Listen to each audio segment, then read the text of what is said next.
a very short period of time, working here very part-time. We lost her for a little bit because she had the audacity to get married. But anyway, Charlotte is a treasure here. She's doing wonderful work with the clothing and textile collection, which is truly one of the museum's most important collections. It's a 6,000-piece collection that's in various states of, I guess the condition runs the gamut from A to Z, and she's working steadfastly to sort through it and organize it for us with the help of a lot of the people, including people in this room. So thank you, Charlotte, for coming, and enjoy your lunch. Thank you so much. Okay, I have a lot of information to get through in a short amount of time, so I'll try and keep it long and concise. My name is Charlotte, as Nancy said, and I work as the clothing historian for the New Canaan Museum and Historical Society. And in this presentation, I'm going to be going over kind of what that entails. As you all know, the New Canaan Museum and Historical Society serves the community by telling the story of the town and its greater area, and the clothing collection is a very important part of that. The clothing collection, specifically, like Nancy says, is a collection of objects that encompasses over 6,000 pieces spanning 200 years roughly, from about 1790 to around 1990. I will talk about what it means to be the clothing historian, what exactly that is, and what it means to work as a clothing historian at a small institution with such a large collection. I will provide a little bit of background about how I got into this role, which is one of my most frequently asked questions. We're going to go over the work that we've done with the exhibits here, what I've learned from the exhibits, what we're working on currently, and what we hope to achieve in the future with the collection. Starting off with what is a clothing historian? It kind of sounds a little bit obvious, but my job started out with researching the clothing and confirming the digital records and improving upon them. So when I came here, I'll talk about the digitization project, but it was my role to kind of go through a lot of these records with my research background and flesh them out. It then expanded into curating 2 exhibits, the wedding dress and evening gown exhibits, and sharing my work on social media, like Nancy said, and working on the general photography and storage and organization of the collection. My background goes back pretty far. I've always loved history, as you can see, and historical clothing. I attended the joint degree program between the University of St. Andrews in Scotland and the College of William and Mary, where I graduated with 2 BAs in history. I did my thesis on hooped petticoats my senior year of college at William and Mary, and I worked in the tailor shop. While working in the tailor shop, this is probably one of the more pivotal moments in my career as a clothing historian. I was able to get hands-on experience with historic garments in Colonial Williamsburg's own historic clothing collection. The hoops that I created are an exact replica, stitch for stitch, of a pair of hooped petticoats in that collection from a woman named Anne Van Rensselaer. If you've been to the Hudson Valley, her family is very prominent up there. And I also learned how to interpret my knowledge to guests at the museum, which has come in a lot of handy here. You can see here, this is the pair of hoops that I made, and I even went back to visit the shop last May, and I was able to try them on. So if you go to Colonial Williamsburg, you can see my hoops. Wow. In the summer of 2017, I interned at the Fashion Institute of Technology in New York City. This is where I started honing my love of historic fashion. This was a little bit before my thesis, so we're going back a little bit. And I was starting to look for ways to turn this into a career. I was one of the first people to work on the FIT Fashion History Timeline, which is still around online, and in fact it expands every year. They currently have their students working on this project.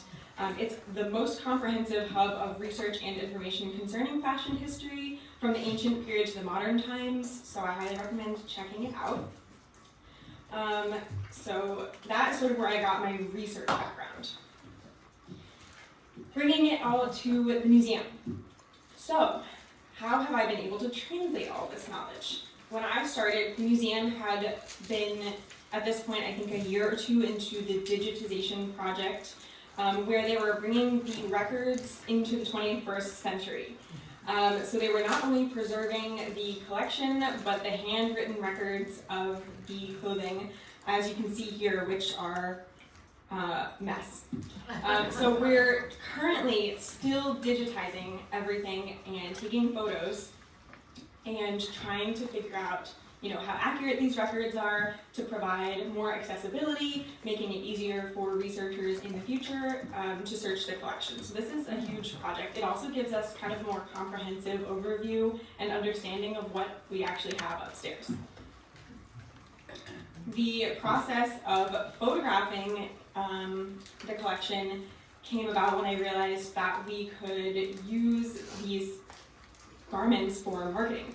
So I came to Nancy and I said, can we purchase like a white backdrop? We have a camera. I think that we could really transform the digitization records. And we went through the collection, I started going through the collection one by one at random to photograph the garments in 3D. The photos are now used primarily for the database, but also newsletters, social media, and promotional material, and we've since used them in exhibits as well. So this is an example of some of the clothing that we photographed. We've also done 2 exhibits. I'll go through the wedding exhibit and then the evening gown exhibit and kind of talk about what I've learned on these past exhibits. So the concept development of the wedding dress exhibit had been in the works for a while, and we thought that it would be a really great way to showcase the broad depth of the collection. Wedding dresses in particular have a lot of significance in cultural history. They're very relatable. Everybody has been to a wedding, has worn a wedding dress, or knows somebody who's worn a wedding dress. Also, they encompass the most fashionable silhouettes from the period, which is really cool. So you can see kind of the epitome of fashion from that time period. The museum happens to have over 200 wedding dresses in its collection from around 1820 to 1990. So it's one of the largest subcategories of the museum's collection, which is very cool. Over the course of the wedding dress exhibit, we learned a lot of things about the clothing and the collection, including some of the key pieces that we have in the collection, such as this dress, which we call our Lapham dress. The Lapham dress is said to have been worn by one of the members of the Lapham family, which, if you don't know, is a family that lived at Waveney House in New Canaan. We learned how to display dresses like this that were structurally unsound, and we learned about the process required to conserve clothing of importance. This particular dress, because of its significant tie to the town, was sent away to be have conservation work done on it. The woman who runs it has experience working with the collection at the Met, so this was the real deal. What we learned about this is that it costs over $5,000 for this one dress. It took about 5 months of work just to stabilize the interior of the dress, press ruffles, and realign buttons. So it's a very expensive and time-consuming process, and it's extremely scientific. Conservation work cannot permanently alter the piece, and it must be able to be undone in the future if scientific advancements render our own current knowledge obsolete. So that's a very key part of conservation, and it's why I personally we don't do conservation here, because it's a totally separate category of clothing care. Here is an example of the database photography before and after with one of our wedding dresses, so you can see that they're much more usable and glamorous. This is an example of one of the wedding dresses in our museum's collection. This is by a designer named Hattie Carnegie, who is a very prominent designer in the 20th century, and some of our wedding dresses do come with photos, which is very cool. Not all of them, but some. And then this is one of the wedding dresses from the 1940s, donated by a member of the Historical Society named Shirley Bird. And this was actually in our wedding dress exhibit. So a picture of the dress on display and in its photograph. I am also very proud to say that this was one of the museum's most widely visited textile collections in recent years. It was hugely publicized with the help of social media, which then inspired particularly this artist from Massachusetts to reach out to us and lend her work to the museum for the summer as part of the wedding exhibit, which is very cool. So these are actual historic wedding dresses that she has covered in plaster, and this is her style of art. So it was very cool to be able to see how the social media and the collection inspired outward collaboration, which was awesome. 2 years ago now, which is so crazy to think about, we curated the second clothing exhibit at the New Canaan Museum to follow up on our wedding dress exhibit. We selected the museum's finest evening gowns in order to showcase the collection's variety of color and opulence, so completely different from the very white cream exhibit for wedding dresses. What we discovered in this exhibit was that the collection houses a lot of actually extremely important world-renowned designers such as Charles Worth and the House of Fortuny, which you can see here.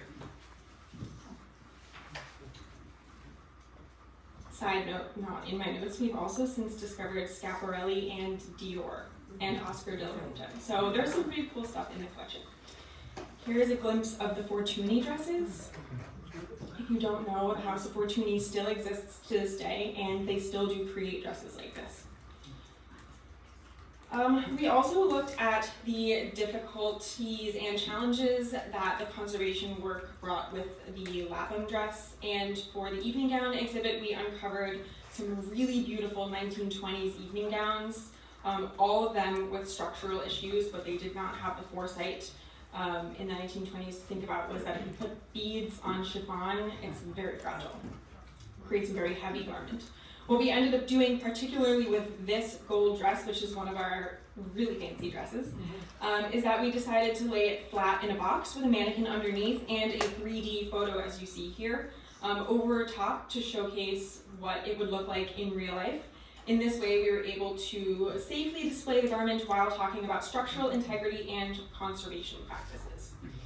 So it's a very educational moment, and since this exhibit went on, the Met then went on to do their Sleeping Beauties exhibit. I'm not sure if anybody here saw that, and they also talked about how to display garments flat, so it felt like a very relevant moment. Like I said, we also did it for the wedding dress exhibit.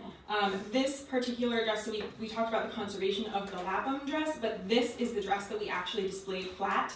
The woman in the photograph, her name is Louisa Hoffman, and she was married in the 1880s, I believe. This is her wedding dress. You can see it 3D because we can't display it 3D right now. But it opened up, again, more conversation about conservation practices. So this was a very beautiful dress. We couldn't not display it. Given the variety of interests of members in the museum and the extensive variety of the collections here, one large space for clothing and textiles on permanent rotating display is not realistic. So we have included a piece in the Bartlett Center for a permanent rotation of mannequins and objects on display, which is very exciting. So this is what we're currently working with on a more day-to-day basis. We also have a console of 30 pieces of clothing and textiles on display to showcase the collection, and I kind of like it because it challenges us to come up with different ways to display the breadth of the collection, since we don't always have the space or the manpower to do enormous shows. Our current work, what we're doing right now, involves relocating 250 garments out of the unfinished attic space to store it correctly and transform the attic potentially into new storage space in the future. So last summer, my assistants and I went up and discovered that there was a significant portion of the collection that had been stored in the unfinished attic of the townhouse. And it's been stored there for, as far as we can tell, decades. And as you know, that is probably, it is very detrimental to the clothing. They were covered in a lot of dust, debris, there's a lot of bugs, mouse droppings, mold, things like that. So that's why we're wearing protective gear. This causes extensive damage over time. So we have since brought every single piece of clothing out of the attic and put it in the Bishop Gallery, which we prepped, so it's clean. And we are sorting through each clothing to research each piece, and we will be prepping everything to freeze and quarantine it for, reintegrating it back into the collection in the future. That is more pictures of what it looks like. It's pretty gross.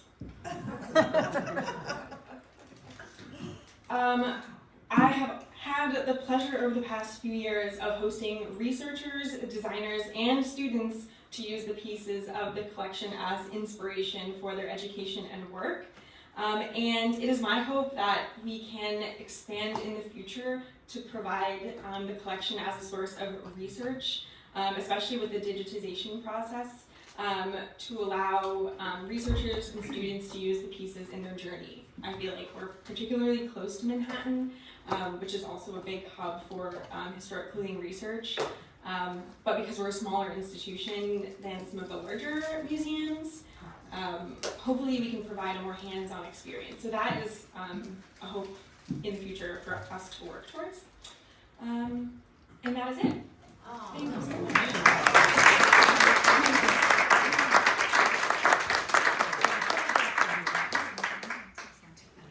Charlotte, do you have a favorite piece that you uncovered mysteriously? I would say that the Worth dress, the green Worth gown in the evening gown exhibit, was probably one of the most show-stopping pieces because of the history behind the dress.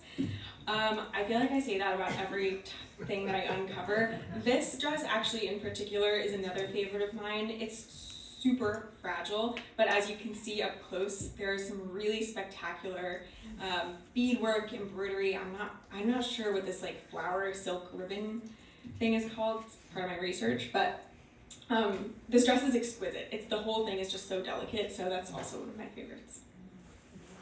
Tell the folks a little bit more about the project you did with the high school students from Fairfield and their thesis. Yes, I was contacted by a group of high school students from Fairfield Ward, I believe, and they had me talk about historic pieces and the collection and what it's like to work with historic clothing for one of their large group projects at the end of the year. And the cool thing about that is that one of the students in particular who was spearheading the project was able to reach back out afterwards and came back over the summer to work with us as the assistant on the upstairs attic project. So that was really cool to be able to provide them with that educational experience, and they've still come back now they're in college, and they've come back over breaks to keep working with us, which is awesome. Charlotte, what sources do you use for your research? What sources do I use for my research? Super good question. I feel like I'm constantly looking for sources, but the main ones, when I find a piece of clothing that I have to research, the number one thing that I do is I go back into the handwritten records and I see what was written down initially when the clothing was donated. And usually, hopefully, it will say it was donated on this date by this person. Sometimes it says who it was worn by, if it was maybe a great-grandmother. And then, maybe they have like a couple pieces about like what the garment is made out of. And then I have to go in and research, was the donor from New Canaan? I use old newspaper sources.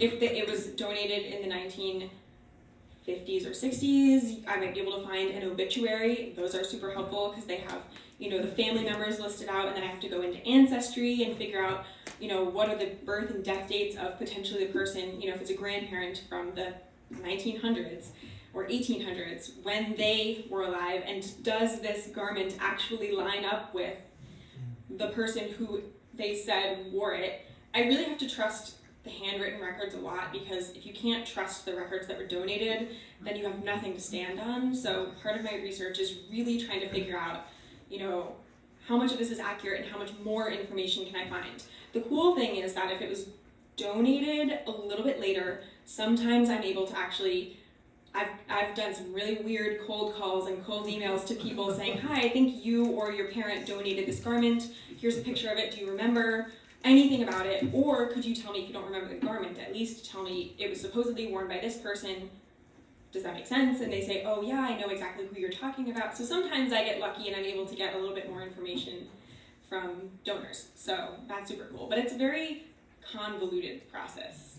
In terms of the web though, if you're looking at a dress and you wanna learn more about who designed it or something, that's a whole other type of research, right? Sometimes the garments, depending on the age or the structure, have tags in them. Later garments have tags in them, which is super helpful. And then earlier garments, sometimes like maybe this one or the House of Worth dress, they have what we would call like a waist tape in the middle that kind of goes around and fastens with a hook and eye. And that's where you find, you know, sometimes it'll say the dressmaker's address woven in, which is really cool. Or printed, and then you can kind of do research based off of that information. It's very scarce, but I have discovered, for example, this dress has a tag in it that says Whelan Hannon something something Madison Avenue, and if you look up Whelan Hannon, the Met also has dresses that have been located by the or made by the same designer. So we have pieces in our collection that the Met has, which is awesome. Wow. I studied at the University of William and Mary, and I'm from Virginia, and I had my great-grandmother, 1889 wedding dress. My mother's beautiful embroidered floral dress she wore about 1922. That's amazing. You still have that dress? Oh yeah, I have those dresses. I have my mother's, but it's falling apart. Oh But no. I just wondered what place, I was thinking of taking it back to Virginia and donating it, but which place would be best choice to house these places in Virginia? Super good question. I feel like I get a lot of requests from people who see the videos asking, you know, where should they donate clothing that they have? Can they donate it to us? And I always try and tell them to donate the garment back to where the tie to the garment is the closest. So sometimes we have garments that were worn in Kentucky, but the descendant obtained it and lived here, and now we have this gorgeous 1870s ball gown from Kentucky. There's potentially a historical society in Kentucky that would probably love to have that dress and could have more records about it. So I'm sure a historical society or a museum in Virginia would be honored to be able to take care of the garments. Finding out which one is really tricky because, of course, people want to be able to donate their clothing somewhere that's going to be able to preserve and keep the clothing safe. And so figuring out if the museums have the resources is another step of the research because when somebody donates something here, we have to really see if there's a tie to New Canaan at this stage in where we are, because as you can tell, we're dealing with a storage organization reconfiguration, and so if somebody donates something, we have to have the materials to be able to house it. So kind of a long-winded way of answering that, but I hope that was a little bit more information. The I Do exhibit and the Oh What a Night exhibit was so wonderful. What, if you were going to do another one, what would the topic be? Can I talk about our next exhibit? We have some We stuff only in just the works. decided about 3 days ago, so it's hot off the press, but go ahead, yeah. We are trying to flesh out the ideas for an exhibit for 2025 because we didn't have one last year and people ask all the time. So the current idea is that we would actually really like to showcase the breadth and depth of the collection. I think that one of the comments I get a lot is that, oh, I live in New Canaan and I don't even know that this exists.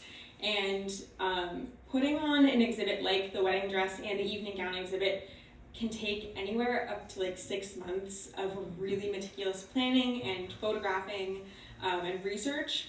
And because it's now mid-February, we don't have that sort of time on our hands for the summer.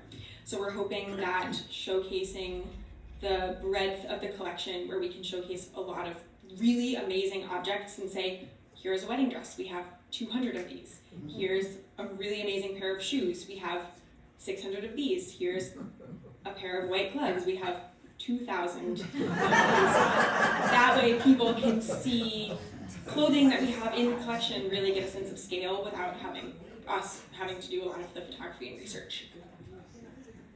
So stay tuned. It's going to be really cool. Do you keep everything that's donated, or do you have like a vetting process? I mean, it sounds like there's so much. So does some things not make the cut? Everything that I've worked with so far has been donated not in the 21st century. So right now we do have an accessions committee, and when somebody donates something, there's a process that you have to go through. You have to write down all of the information, and I think you send in a picture. We're trying to streamline this, and then You're supposed to send in a picture before the piece actually arrives in the museum. Not everybody does that. So we have everybody write everything out, and then it goes through a committee, and then it depends on the person who's donating it, because if you donate it and you don't want it back, then you just sign off, and if you do, then we just return it to you. So, but yeah, there's a committee for that. A large portion of the collection, based off of the records, was donated starting in the 40s, I think, and then the hugest bulk was like 60s, 70s, 80s, and then it starts like petering off in the 90s and 2000s. I don't know if they were putting out advertisements in the newspaper or something. I don't know, what compelled people, but everybody donated everything here, so it's cool because now we have the collection. Can I just add one thing also, that one of the things that Charlotte and Susan Friedkin, who's hiding behind the board here, have been working on also as part of the attic project is de-accessioning things. So there's stuff that's beyond repair that we don't have the funds to restore. There's stuff that we don't really understand why it was ever taken in to begin with. And so a big part of her job the last few months, and Susan's, has been focusing on what is this stuff in the attic that is never going to be integrated into the collection. So she's been doing both the sort of forward-looking work and also kind of cleaning up the problems. And what are you doing with the things that you're gonna weed out? Do you just toss them, or do you ask like other museums or historical societies if they have interest in it? Tag sale. Super good, yeah, super good question.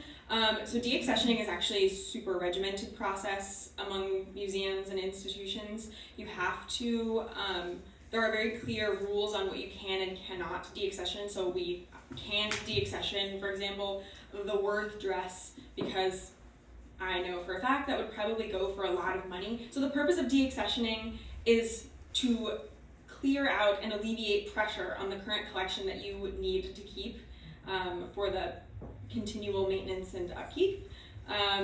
And you can also sell things that you're going to de-accession to put money back into the care of the clothing and the collection. You cannot sell something like the Worth garment or the Fortuny dresses for the sole purpose of making a lot of money. That is not ethical. So what we have decided with the clothing that we are de-accessioning is we've put them into two categories. The first category is totally unsalvageable, no connection, no history, no provenance, deteriorating and potentially hazardous. There was like mice infestations and stuff. So we literally just trash those. And then the safely. And then the other clothing we've pulled out is being researched, and we are potentially hoping to sell it because, again, the importance of de-accessioning things is to provide upkeep and maintenance for the rest of the collection. How and where we're going to sell that is a ongoing point of research.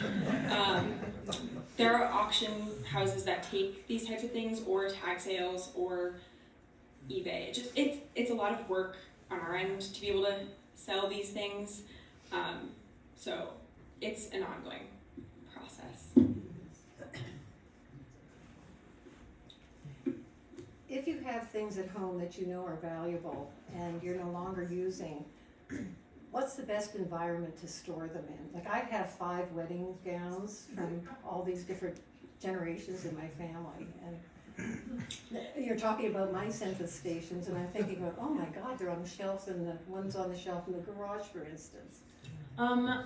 If you want to store things personally, I always recommend, especially for really, really old garments, acid-free archival boxes, which you can find online, and acid-free tissue, just because that prevents any deterioration of the garment on like a molecular level, and any discoloration and things like that. You can probably get garment bags. I think that our archival boxes and archival tissue is the safest way. And then in a climate controlled space with, air conditioning and humidity and things like that. I bet you probably don't have mice on your shelves, so you're probably safe. You're a lot more optimistic than I am about that. The dresses that you wore when you were working in Williamsburg, were they historical or were those reproductions? And The super fun question. The garments that I was wearing in Colonial Williamsburg are reproductions because you have to be working really hard in them. So they have like a whole designated CDC, Costume Design Center, in the back when you get signed up for your internship. They send you off there. Everything you wear is historically accurate, but a reproduction. So everything from the stays to the chemise to the stockings, the ribbons that held my stockings up.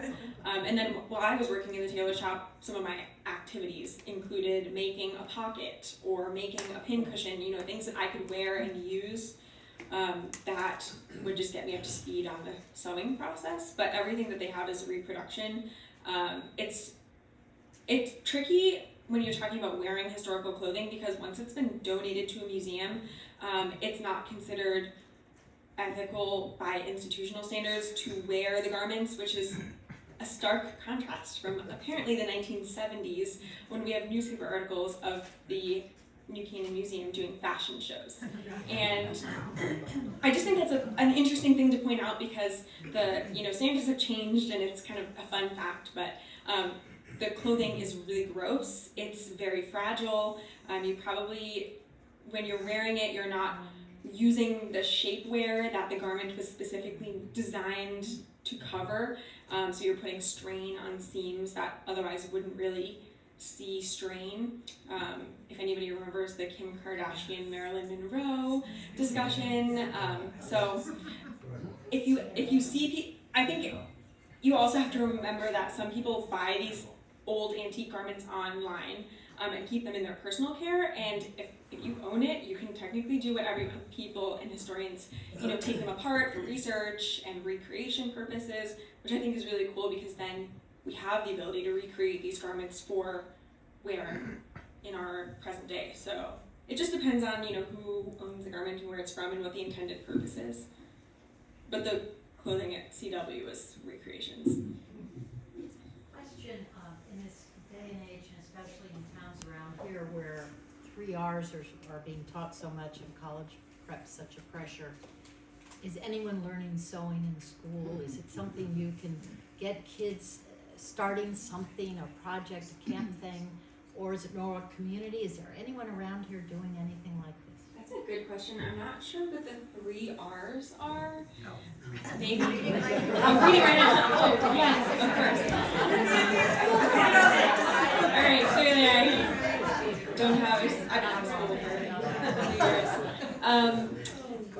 2 years. When I was in school, they did not teach home ec, and I feel like when I toured the middle school, they were still teaching it, so I'm not really sure what happened there.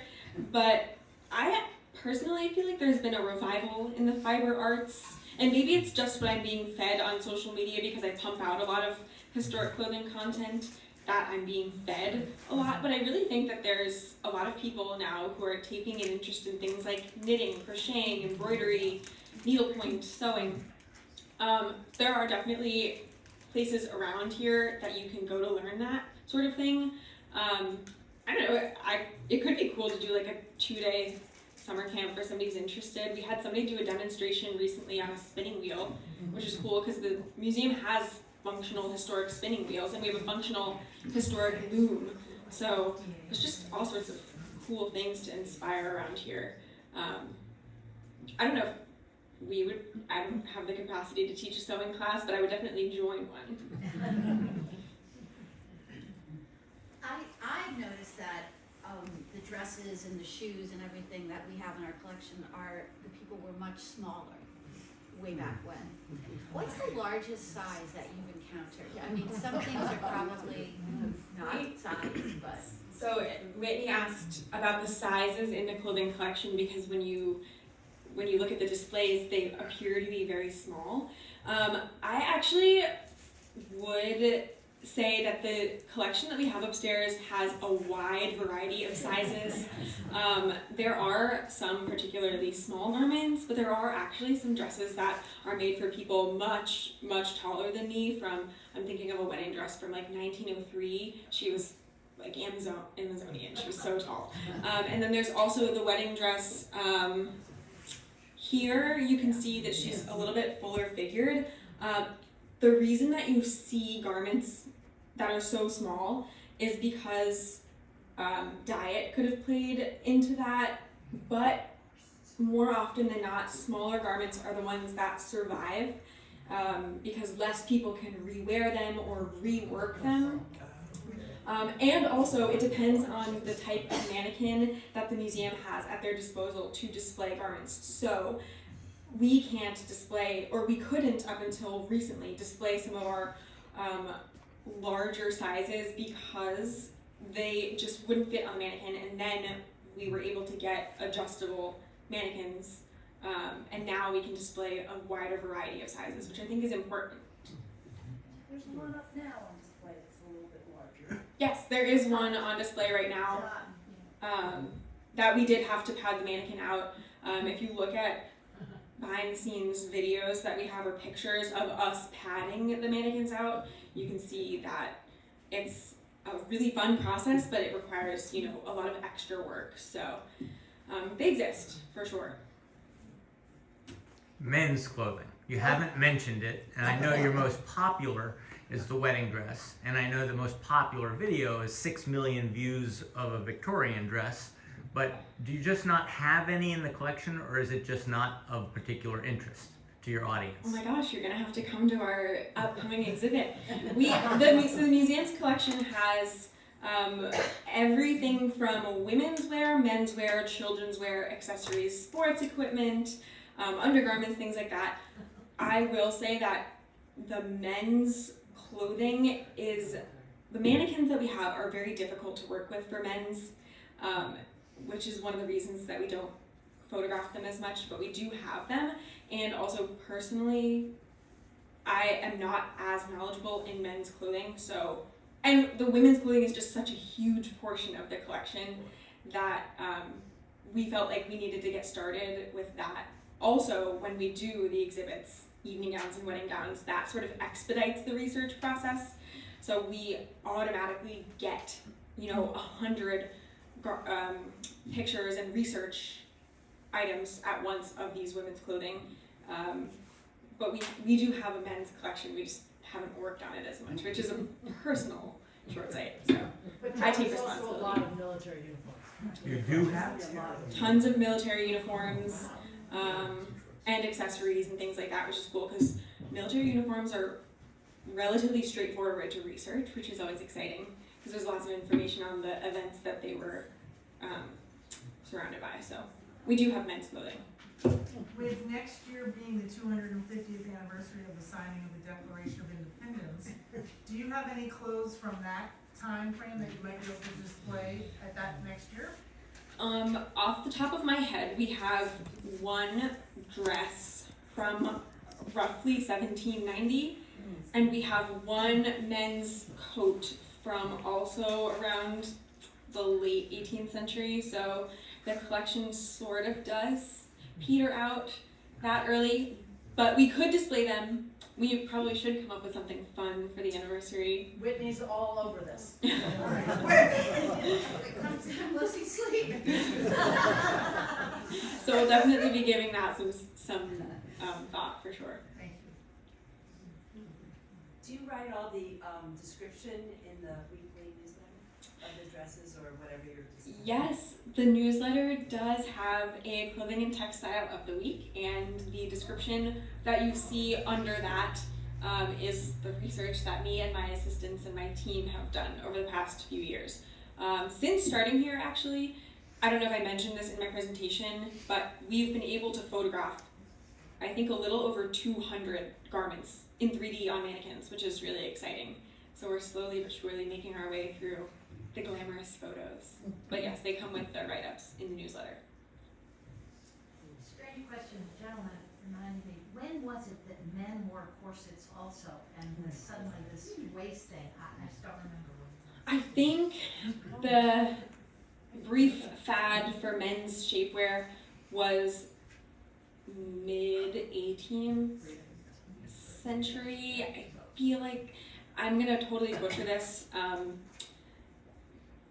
I feel like it was like a Louis the 15th, 16th type of a thing. I could be totally off, so don't quote me on this, and definitely cut this out of the video, but I think it was much earlier than what we're working with in our collection.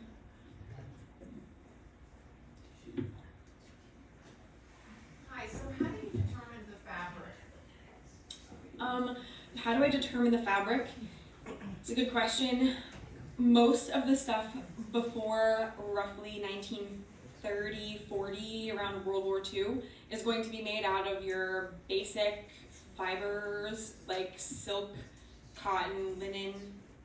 I think those are it, unless I'm wool. Silk, cotton, linen, and wool. So usually it just comes from experience and having the knowledge of what those materials look like. When you get into the more fancy things like brocade and silk moire and things like that, I have to do a little bit more research, and I have outsourced to people with more specific textile knowledge, since my background in research mostly comes from the general silhouette and the look of the clothing in the time period, if that makes sense. But I learn something every day. How did you choose the hats that you have on display? Any significance? My teammates chose the hats. So you have to ask them how they picked the hats. But we do have the past perfect entries, which is our database. We have those available for your perusal, just to learn more about the dates of them. So I can't take credit. What's your oldest piece and your most current piece? Like, what's the I wish I had a picture of the oldest piece. It's the 1790s dress, as far as we can tell, and it looks very American Girl doll, like Felicity Merriman type. It's like white with, it's actually very interesting. I studied textile trade in college, and you can actually see the evidence of the trade that was going on, because it's a white cotton with a printed design that focuses on like little pagodas and things like that of Asian influence, and a lot of the textiles and the cottons that were coming out at that point was a huge trade out of India and Asia, and they were being shipped to the US and England and being made into these dresses. So it's kind of cool to be able to see that in person. The dress is an outer piece, so it would have been worn over top of a petticoat, because it has long sleeves and it comes over, and then there's a big gap here, so it's just like a back almost, if that makes sense. So we had to substitute a petticoat, so it's in a piece, it's not like a full dress. And then the latest dress that we have that I've come across is a wedding dress from 1990. So it's very Cinderella-esque, lots of embroidery. It's very pretty. 1990, the 90s, unfortunately, are considered vintage, because vintage is 20 plus years, 20 to 100, and then after 100 years old, it's antique. So, vintage 90s, yeah. I want to touch a little bit about how the social media and TikTok has really kind of brought history and that niche to a broader audience, the history of clothing.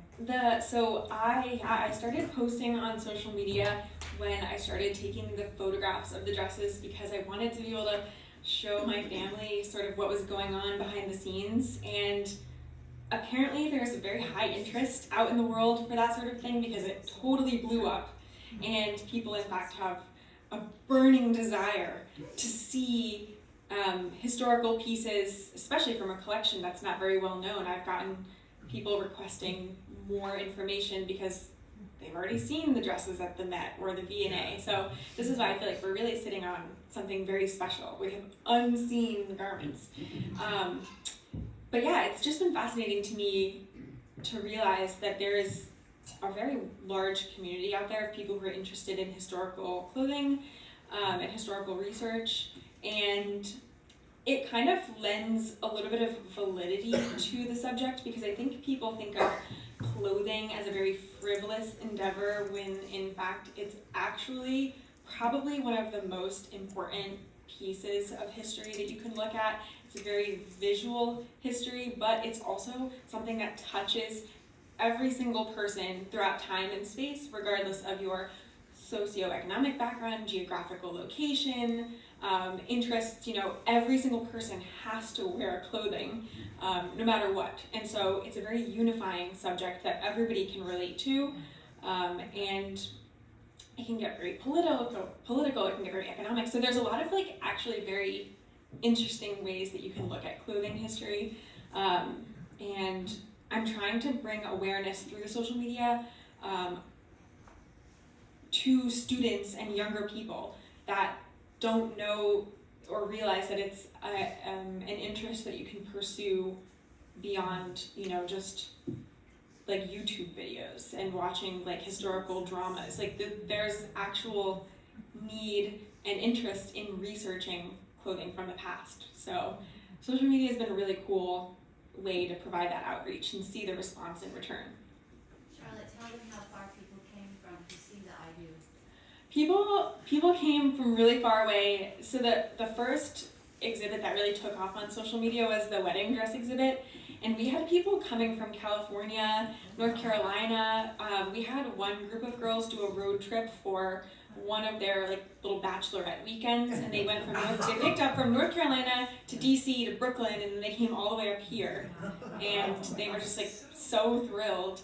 And then we had somebody, I think her husband was not from the U.S. I think he was like, you know, Norwegian or something. So he claimed that he came the farthest. But we had international, even if we had people from New Zealand seeing these videos that now know about our museum. We have, there's a woman on social media who does extensive research into timbre embroidery. If anybody knows what that is, it would be exactly how you make this dress, where you take the fabric and you apply the beads and the sequins on like a flat, the fabric flat, and then you cut out the shape of the dress and sew it together. And she is from New Zealand, and she actually, I contacted her because people had been asking how a dress like this would be made because it's so encrusted, and she said absolutely. She researched, I sent her all these pictures, and then she actually came over the summer to see the dress in person. I have, this picture is from when she came. I don't have it in my slideshow. She made, I didn't expect her to do this, but she made a panel of the dress from the photos that I that I sent her. It's at my parents' house. It's gorgeous, and it looks like somebody took scissors and cut off a piece of the dress. It's incredible. So she gave that to us, and if we ever display this dress again, I think that we should put it next to the dress because it's incredible. But we've gotten, so much response, like internationally, from people in different countries who now know that this collection exists, which is awesome. And one thing to add, somebody contacted Charlotte because they were wanting to do a cover of their romance novel. Oh, And she provided a dress for them for that. We sent a dress, one of the dresses off, and she put it in, I guess she drew it and put it on a romance novel and made it was like a pink dress, and she made it yellow. So lots of really, really creative responses to the social media.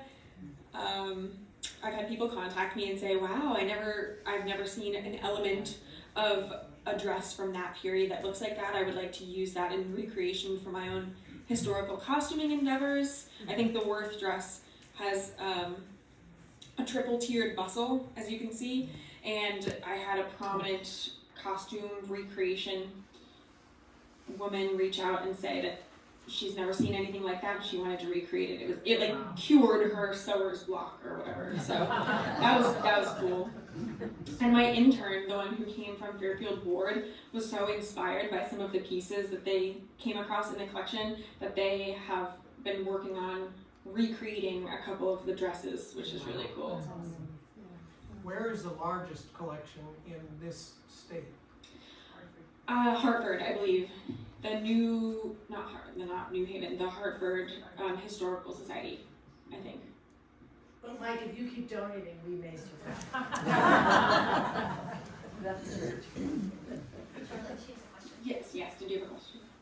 No, I was just gonna ask, because I've always thought that what you have done is wonderful. It was a gem that we weren't terribly aware of 20 or 30 years ago. And I'd heard it was the largest collection of costumes other than Hartford. That is what we're currently maintaining. Nobody has come out to challenge this assumption that we are the second largest clothing collection in the state of Connecticut, which is awesome for New Canaan, yay.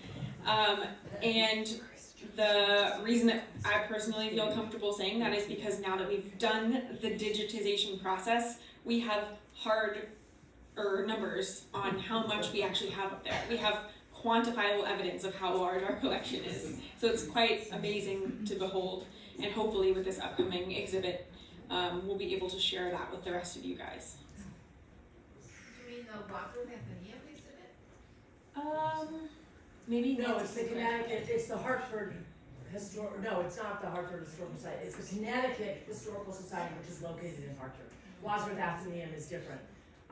Although their clothing historian has done some programming and given us advice. He's wonderful, Ned Lazarow. Yeah. Exactly what she said. I have heard that the Wadsworth Athenaeum has a really amazing clothing collection, so I have to get up there at some point and see it. But yes, I think it's not that one, it's a different one. All right, well, thank you, Charlotte.